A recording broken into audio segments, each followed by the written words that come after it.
భారత గణతంత్ర దినోత్సవం సందర్భంగా భీమవరం కలెక్టరేట్లో జరిగే సాంస్కృతిక కార్యక్రమాల్లో నృత్య ప్రదర్శన చేసే పీఎస్ఎం గర్ల్స్ హై స్కూల్ విద్యార్థులు 23 మందికి ఏకరూప దుస్తులను భీమవరం పట్టణానికి చెందిన ఇళ్ల రాధాకృష్ణ సుచరిత దంపతులు అందజేశారు. పీఎస్ఎం గర్ల్స్ హై స్కూల్ ఉపాధ్యాయుని టి ఝాన్సీ లక్ష్మీబాయి దుస్తుల స్టిచ్చింగ్ వర్క్ కు సౌజన్యం అందించారు. ఈ సందర్భంగా స్కూల్ ఇన్ఛార్జ్ హెచ్ఎం రాధాకృష్ణ, దాతలు ఇళ్ల రాధాకృష్ణ, సుచరిత దంపతులతో పాటు ఝాన్సీ లక్ష్మీబాయిలకు కృతజ్ఞతలు తెలిపారు. మానవతా సంస్థ భీమవరం శాఖ తరపున సంస్థ సభ్యులు కలిగొట్ల గోపాల్ శర్మ 10వ తరగతి విద్యార్థులకు మెరిట్ మార్కులు సాధించడానికి కెరీర్ గైడెన్స్ శిక్షణ ఇచ్చారు. SA1 పరీక్షలో అత్యధిక మార్కులు సాధించిన బి యామినీదేవి అనే విద్యార్థినికి ప్రశంసా పత్రంతో పాటు జ్ఞాపికను అందజేశారు. ఈ కార్యక్రమంలో స్కూల్ ఉపాధ్యాయులు పాల్గొన్నారు.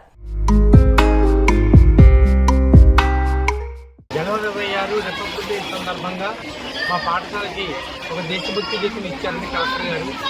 దానికి కాస్ట్యూమ్స్ కావాల్సి వచ్చాయి. మాకు చాలా అవుతుంది. అది మనకి పిల్ల రాధా గారిని వెంటనే మేము అడగగానే ఆయన నేను ఇస్తానని ఎంతైనా పర్వాలేదని నేను ఇస్తానని చెప్పేసి మా స్కూల్ పిల్లలకి ఆ అమౌంట్ ఇవ్వడం జరిగిందండి.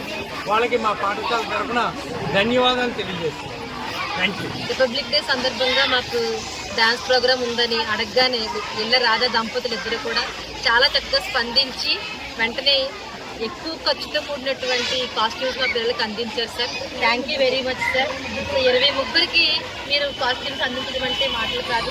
మీ స్ఫూర్తి ఎందరికో అది రగిలించాలని మనస్ఫూర్తిగా మిమ్మల్ని ధన్యవాదాలు తెలియజేసుకుంటూ మా స్కూల్ స్టాఫ్ తరఫున మా హెచ్ఎంగా తరఫున థ్యాంక్ చెప్పుకుంటున్నాం సార్. మానవతా భీమవరం సంస్థ తరఫున భీమవరం శాఖ తరఫున మరి పిఎస్ఎం గర్ల్స్ హై స్కూల్లో 10th క్లాస్లో అత్యంత అధికమైన మార్కులు SA1లో సాధించిన 551 మార్కులు 600కి సాధించినటువంటి యామినికి మరి ఆ సంస్థ తరఫున సర్టిఫికేట్ మెమెంట్ ఇవ్వడం జరిగింది.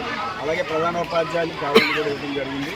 అలాగే రాధాకృష్ణ సుచరిత దంపతులు మరి పిల్లల విద్యార్థులందరికీ కూడా ఏకరూప దుస్తులు ఇవ్వడం అనేది, అలాగే టీచర్ గారు కూడా ఆ పుట్టుకలు భరించడం అనేది చాలా ఉదాహరణ. వారికి